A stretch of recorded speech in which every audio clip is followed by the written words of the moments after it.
కావ్యరాజ్ పథకంతో రేవతి కొడుకుని వారసుడిగా ఇంటికి తీసుకొచ్చి రుద్రానికి ఊహించని షాక్ ఇచ్చిన అపర్ణ. ఇంతకు ఏం జరిగింది? అసలు కావ్యరాజ్ పథకంతో రేవతి కొడుకుని వారసుడిగా ఇంటికి తీసుకురావడం ఏంటి? మరి రుద్రానికి ఊహించని షాక్ ఏమిచ్చింది అపర్ణ? ఇదంతా కూడా వీడియోలో చూసి తెలుసుకునేద్దాం. మొత్తం మీరు చూసుకున్నట్లయితే ఇంకా కావ్యరాజ్ ఇద్దరు కూడా చాలా స్ట్రాంగ్గా అనుకుంటారు. ఎందుకంటే అపర్ణ అమ్మను ఇటు రేవతి అక్కని కలపాలి, ఖచ్చితంగా కలిపి తీరాలి కళావతి గారు అని చెప్పాను. కానీ అదే నేను అనుకుంటాను రామ్ గారు అని చెప్పాను. కానీ కళావతి గారికి ఉన్న ఈ ఒక్క ప్రాబ్లం క్లియర్ చేసేస్తే నా మనసులోని ప్రేమను ఆవిడికి చెప్పి పెళ్లి చేసుకోవాలి. ఇంకా ప్రాబ్లమ్స్ అంటూ లేకుండా చూడాలి. కళావతి గారు బాధపడుతూ ఉండడం నేను చూడలేను. ఏదో ఒకటి ఆలోచించాలి, చాలా తీవ్రంగా ఆలోచించాలి అని రామ్ అయితే ఆలోచనలో పడతాడు. ఇంకా అలా ఆలోచన పడేసరికి ఇంకా ఇద్దరు కూడా గుడికి వచ్చి కలుసుకోవాలని ప్లాన్ వేస్తారు. కానీ అపర్ణకు ఆల్రెడీ వీడు తెలుసు కదా స్వరాజు, తెలిసి మాట్లాడేసరికి ఇదేంటి వీళ్ళిద్దరూ పరిచయం ఉన్నట్టు మాట్లాడుకుంటున్నారేంటక్క అనగానే వీళ్ళిద్దరికీ ముందే పరిచయం ఉందిరా, వీళ్ళిద్దరూ ఫ్రెండ్స్ అంట అని చెప్పాను. కానీ ఏంటి అత్తయ్యతో స్వరాజు ఫ్రెండా అని చెప్పాను. కానీ ఎలాగో పరిచయం ఏర్పడింది ఇద్దరికి అని చెప్పనేసరికి అది సరే, ఇప్పుడు తను రేవతి కొడుకు, రేవతి అక్క వాళ్ళ అబ్బాయి అని తెలియాలి, తెలిసి ప్రేమను పెంచుకోవాలి, ఏదో ఒకటి మిరాకిల్ జరగాలి అని చెప్పనేసరికి ఏమంటున్నారు రామ్ గారు అని చెప్పాను. కానీ ముందు వీళ్ళిద్దరినీ ఒకటి చేయాలి, అంటే వీళ్ళిద్దరు మధ్య బాండింగ్ బాగా పెరగాలి. పెరిగితే ఒకరిని విడిచి ఒకరు, అంటే ప్రతిరోజు వీళ్ళిద్దరూ మీట్ అయ్యేటట్టు. ఫ్రెండు అనుకుంటున్నారు కదా, అత్తయ్య అనుకుంటున్నారు కదా అని చెప్పి రామనేసరికి కావ్య అంటుంది, అత్తయ్య ఎవరి మీదైనా ప్రేమను పెంచుకుంటే వాళ్ళ నుంచి దూరం అవ్వడం చాలా కష్టం.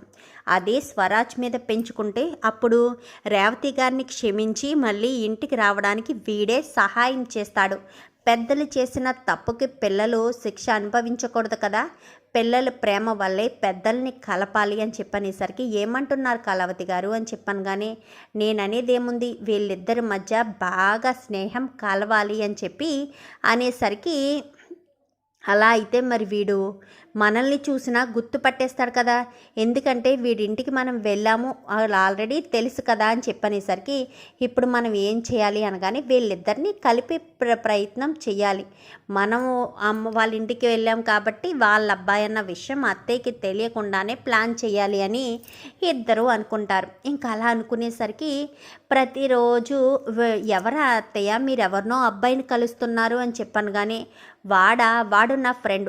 ఏంటత్తయ్య వాడు చిన్నవాడు కదా, వాడు మీ ఫ్రెండ్ ఏంటి అనగానే ఏమో కావ్య అలా నాకు ఫ్రెండ్ అయిపోయాడు, వాడంటే నాకు చాలా ఇష్టం, వాడు నన్ను ఫ్రెండు అంటున్నాడు.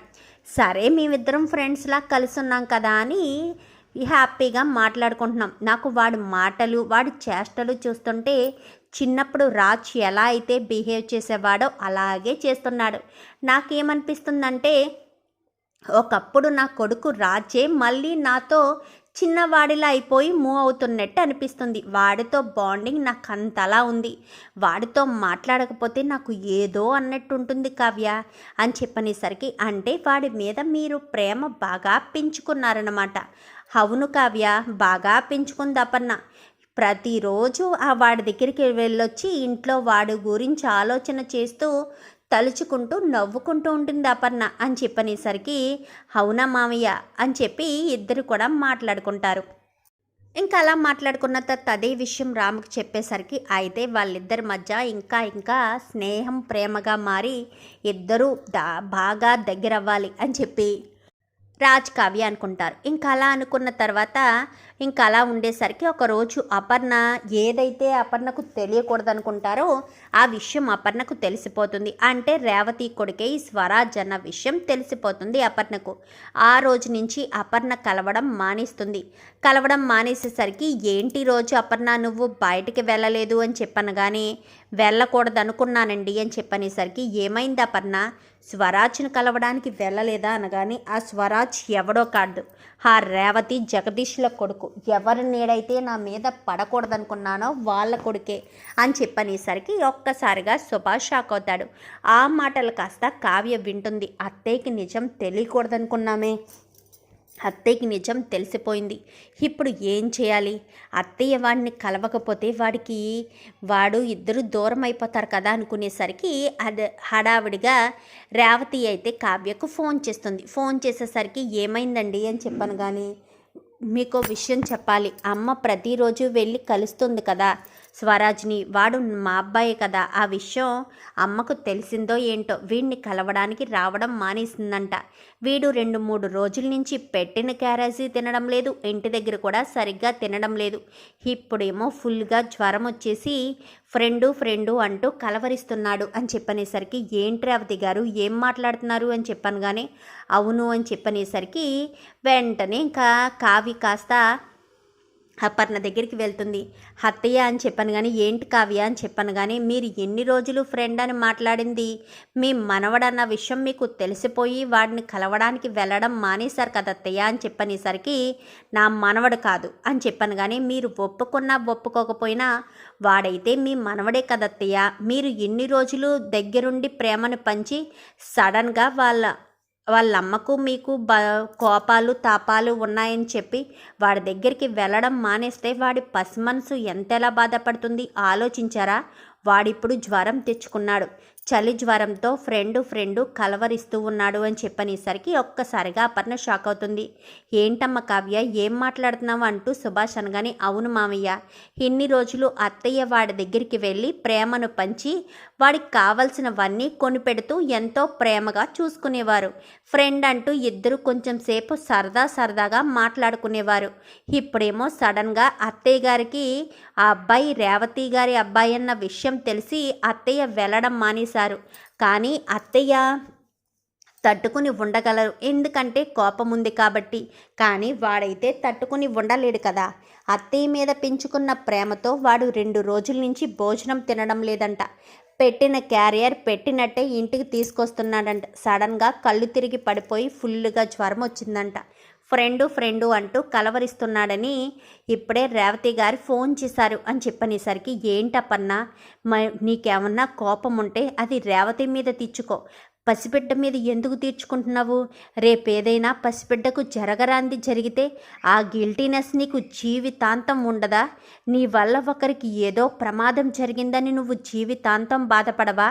కోపం ఉంటే తర్వాత చూద్దాం, పద ముందు వెళ్ళి చూద్దామని. కానీ నేను రానండి అని చెప్పనేసరికి చూడపర్ణ అక్కడ వాడు జ్వరం వచ్చిందని అంటుంది కావ్య. ఒక్కసారి వెళ్తేనే కదా వాడికి ఎలా ఉందో ఏంటో తెలుస్తుంది అని చెప్పాను. కానీ ఇంకా అపర్ణకి ఇష్టం లేకపోయినా సుభాష్ బలవంతం మేరకు సుభాష్, కావ్య, రాజు నలుగురు కూడా బయలుదేరి వెళ్తారు. వెళ్ళేసరికి వాడికి జ్వరం వచ్చి వణుకుతూ ఫ్రెండు అంటూ కలవరిస్తూ ఉంటాడు. ఎవ్వరి మాట వినిపించుకోడు.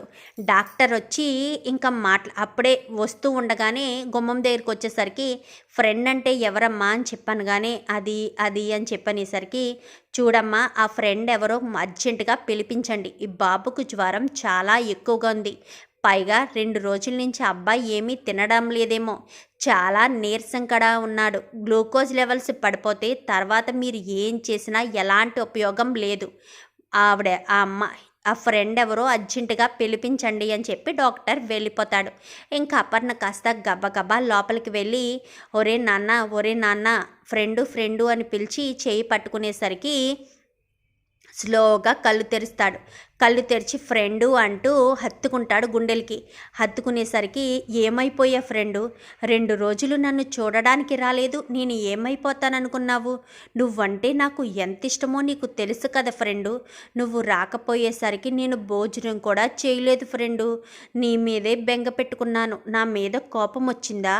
నేను కోపం వచ్చేటట్టు నీతో ఏదైనా మాట్లాడానా?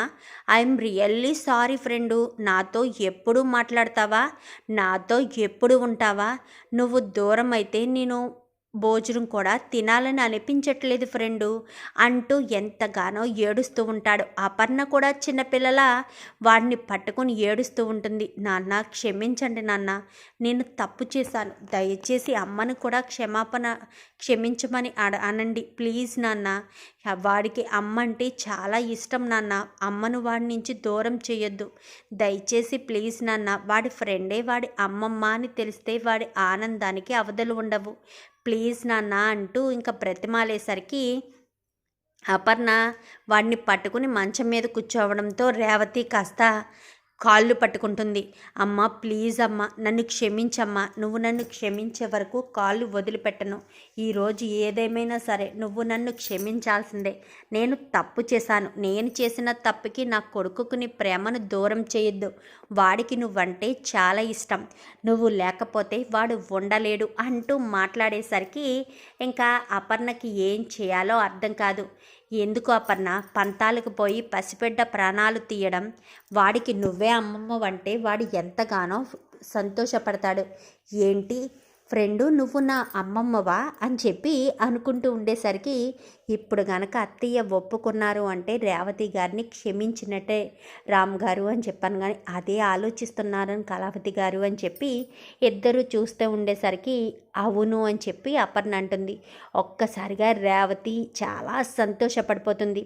మన ఇంటికి వెళ్దామా, మన ఇల్లు చాలా పెద్దది, అక్కడ చాలామంది ఉంటారు అని చెప్పనేసరికి ఓ వెళ్దాం ఫ్రెండు అని చెప్పాను. కానీ అపర్ణ కాస్త వాడిని ఎత్తుకుని నిలబడేసరికి రేవతి అనగానే అమ్మ అని చెప్పనేసరికి పద నువ్వు జగదీష్ కూడా అక్కడే ఉందిరుగాని అని చెప్పాను. కానీ చాలా థ్యాంక్స్ అమ్మా అంటూ ఇంకా అపర్ణను కాస్త పట్టుకుని ఏడుస్తుంది. ఇదేదో నిర్ణయం తీసుకోకముందు చేస్తే సరిపోయేది అనగానే నిజానికి నేను కావాలని పెళ్లి చేసుకోలేదమ్మా, రుద్రాని అత్త బలవంతం మీదే చేసుకున్నాను అంటూ జరిగిన విషయమంతా చెప్పేసరికి ఇదంతా రుద్రాని చేసిన పనా, కావాలని ఇదంతా రుద్రాని చేసిందంట అపర్ణ. ఇన్ని రోజులు రేవతిని అపార్థం చేసుకున్నాము అంటూ ఇంకా భార్యాభర్తలు ఇద్దరితో పాటు కావ్యరాజ్ ఇద్దరు కూడా తెలుసుకుంటారు. ఇంకా అపర్ణ అయితే వాడిని ఎత్తుకుని ఇంకా రేవతిని వీళ్ళని తీసుకుని ఇంటికి వస్తుంది.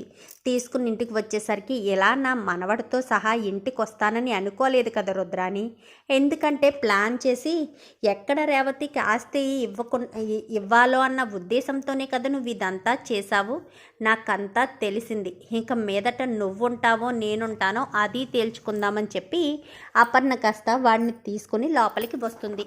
చూద్దాం మరి రాబోయే ఎపిసోడ్స్లో ఇలాగే జరగాలని మీరు కూడా కోరుకుంటే వీడియో నచ్చితే లైక్ చేసి ఛానల్ని సబ్స్క్రైబ్ చేసుకోండి. Thank you for watching.